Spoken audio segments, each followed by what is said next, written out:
저는 30대 유부남입니다. 얼마 전에 아내가 출산을 했습니다. 아내가 몸이 조금 약한 편입니다. 그래서 입덧도 심한 편이었습니다. 만삭 때도 유독 많이 힘들어했습니다. 그래서 장모님이 저희 집에 자주 오셨습니다. 장모님은 청소도 해주셨고 음식도 만들어주고 가셨습니다. 덕분에 저는 이전보다 더 잘 먹게 되었죠. 다만 한 가지 아쉬운 점이 있다면 부부관계를 할 수 없다는 점이었습니다. 임신 중에도 관계가 가능하다고 하지만 아내가 질색을 하더군요. 그리고 항상 피곤해해서 기회가 없기도 했죠. 그러다 보니 아내가 잠이 들면 휴대폰을 들고 화장실로 향했습니다. 그곳에서 혼자 욕구를 풀곤 했지요. 그러다 아내 출산일이 가까워지자 장모님이 아예 저희 집으로 오셨습니다. 장모님은 정말 열심히 집안일을 해주셨습니다. 덕분에 아내와 둘이 살 때보다 집안이 더욱 깨끗해졌고 먹는 것도 더욱 풍족해졌습니다. 저는 고맙고 죄송한 마음이었습니다. 그래서 매달 장모님께 용돈도 두둑히 챙겨드렸죠. 아내도 장모님과 있으니 엄청 편해하더군요. 장모님은 출산 이후에도 애를 봐주시겠다고 했습니다. 저는 안 그래도 된다고 말을 했지만 아내가 적극 찬성을 하더군요. 결국 매달 얼마씩 돈을 드리기로 하고 장모님이 도와주시기로 결정을 했습니다. 장인어른도 안 계시니 별다른 걸림돌도 없었죠. 장모님은 비싼 조리원도 취소하라고 하시더군요. 하지만 아내는 조리원을 강력하게 원했습니다. 조리원에 대한 기대감이 있는 것 같았습니다. 결국 아내는 조리원에서 2주를 보내기로 했습니다. 그리고 집으로 와서는 장모님이 도와주시기로 했죠. 그렇게 아내의 출산일이 다가왔습니다. 출산 예정일이 다가오자 저는 휴가를 내고 대기했습니다. 그리고 진통이 오기 시작하자마자 병원으로 향했죠. 물론 장모님도 함께 움직였습니다. 하지만 아기가 빨리 나오지를 않더군요. 결국 첫 진통 후 거의 하루 만에 아이가 나왔습니다. 탯줄을 자를 때는 사실 얼떨떨해서 별다른 감정도 없었죠. 그렇게 정신없이 아이가 태어나게 되었습니다. 아내는 병원에서 며칠 입원을 하게 되었고 장모님께서 옆에 있어주시겠다고 하더군요. 저는 다음날 출근을 해야 되어서 집으로 돌아왔습니다. 혼자 집안에 있으니 뭔가 많이 허전한 느낌이었죠. 한편으로는 오랜만에 혼자 있는 자유시간이기도 했죠.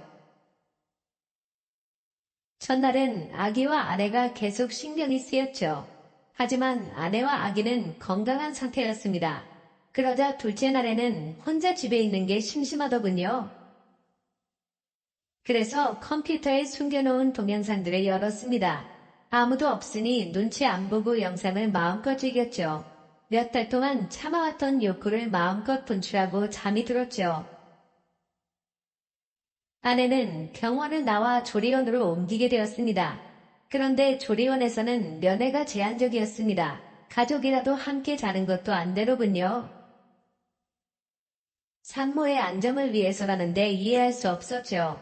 그래도 방침이 그렇다고 하니 어쩔 수 없었습니다. 그래서 장모님과 함께 집으로 오게 되었습니다. 장모님은 집에 오자마자 제 저녁을 차리시더군요. 덕분에 며칠 만에 제대로 된 식사를 할 수 있었습니다. 식사 후에는 장모님이 빨래와 청소를 하셨지요. 가만히 있을 수 없어서 옆에서 함께 도와드렸습니다. 빨래도 널고 쓰레기도 버리고 청소기도 돌렸지요. 그랬더니 금방 시간이 갔습니다. 그래도 일찍 집안일을 끝내고 장모님과 마주 앉게 되었습니다. 저는 감사하다는 말을 먼저 드렸고 장모님은 당연히 할 일이라고 괜찮다고 하셨습니다. 장모님과 잠깐 이런저런 대화를 나누었습니다. 그리고 잠을 자려고 누웠더니 뭔가 허전한 기분이었습니다. 문득 성인 영상이나 보고 잘까 싶었습니다. 하지만 장모님이 집에 계셨지요. 어제와 같은 자유는 이제 없었습니다. 괜히 눈치가 보여서 그냥 자려고 했지요. 아쉬운 마음이 들기 시작하니 더 보고 싶더군요. 그래서 어쩔까 고민을 하다가 한 번만 보고 자자 싶었죠. 그래서 조용히 일어나 분위기를 살폈습니다. 다행히 장모님은 주무시는 것 같았습니다. 그래서 컴퓨터가 있는 방으로 조용히 향했습니다. 저는 조용히 컴퓨터를 켜고 동영상을 찾았습니다. 소리가 날까봐 이어폰도 끼고 영상을 보기 시작했습니다. 긁히지 않을까 하는 불안감도 있었습니다. 그래서인지 이상하게 더 스릴이 있었지요. 그래서 영상을 보면서 조용히 휴지도 챙겼습니다. 영상은 뻔한 내용이지만 볼 때마다 상상력을 자극했습니다. 몰래 봐서 그런지 그날따라 더욱 집중해서 영상을 보게 되었죠. 조용히 영상에 집중을 하면서 티슈를 챙겼죠. 그런데 클라이막스에 이르렀을 때 인기척이 느껴졌습니다. 장모님이 문을 조용히 열어보신 것이었죠. 그때 마침 저는 마지막 과정을 하는 중이었습니다. 그리고 그 모습을 그대로 장모님께 보여버렸죠. 장모님도 그 모습을 보시고는 순간 기명을 치르셨습니다. 저는 황급히 바지를 올리며 몸을 숨겼습니다. 하지만 이미 모든 걸 보여버린 이유였죠. 그 순간에는 식은땀이 흐르더군요. 설마 장모님이 다시 일어나실 줄은 몰랐죠. 문을 잠그지 않은 것도 후회가 되었습니다. 앞으로 장모님을 어떻게 봐야 하나 싶었죠. 다음날 아침에 일찍 일어나 몰래 출근을 할 생각이었습니다. 그런데 장모님이 이미 일어나 계시더군요. 그리고 제게 잠깐 기다리라시며 식사를 차려주셨습니다. 장모님도 제 눈을 똑바로 못 보시더군요. 정신없이 후다닥 밥을 먹고는 출근을 했습니다.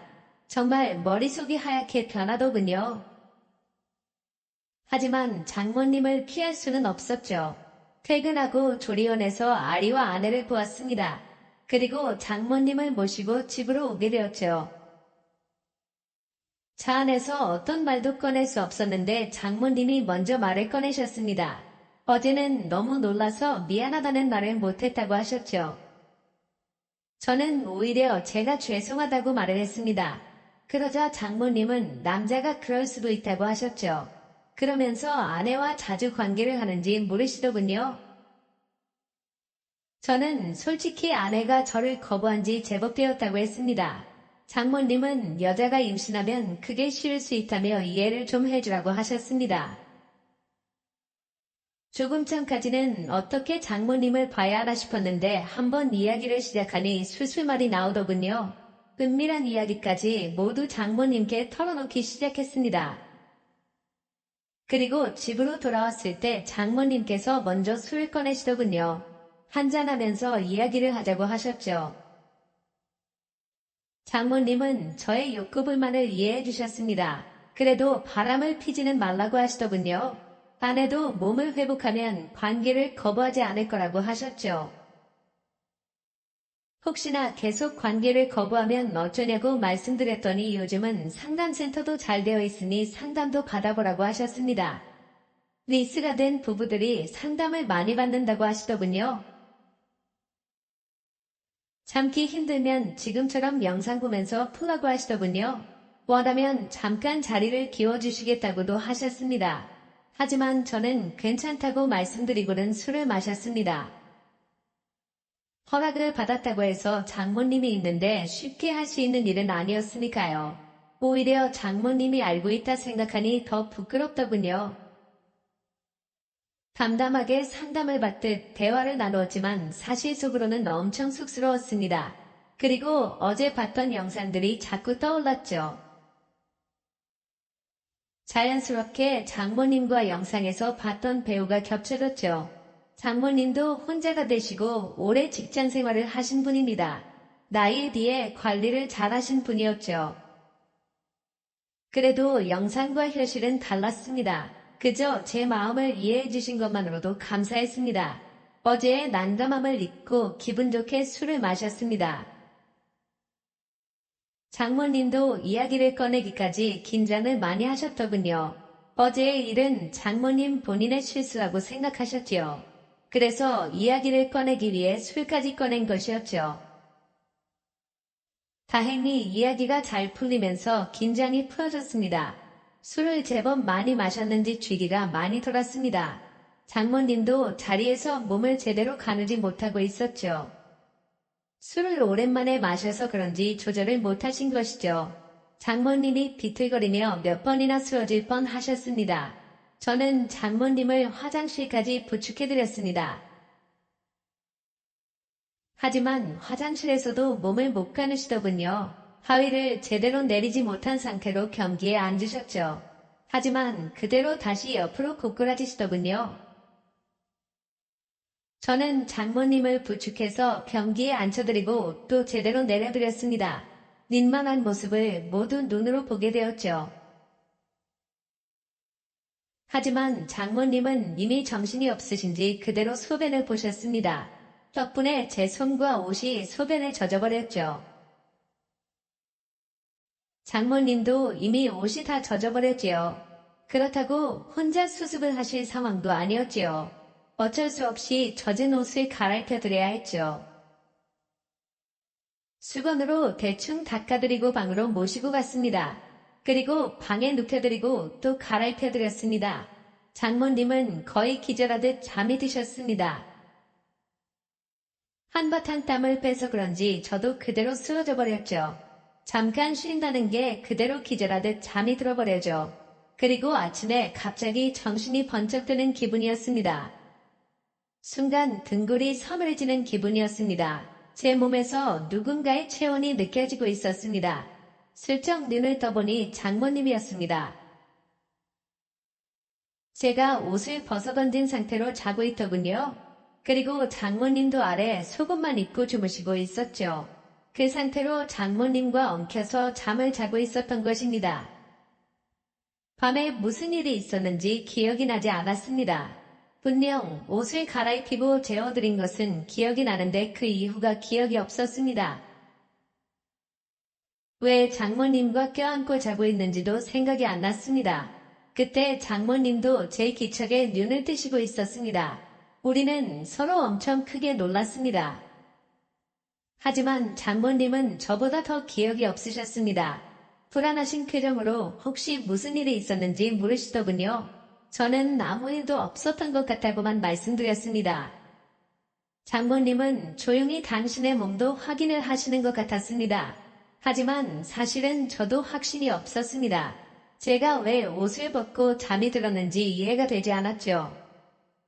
잠시 후 장모님도 옷을 갈아입으시고는 나오셨습니다.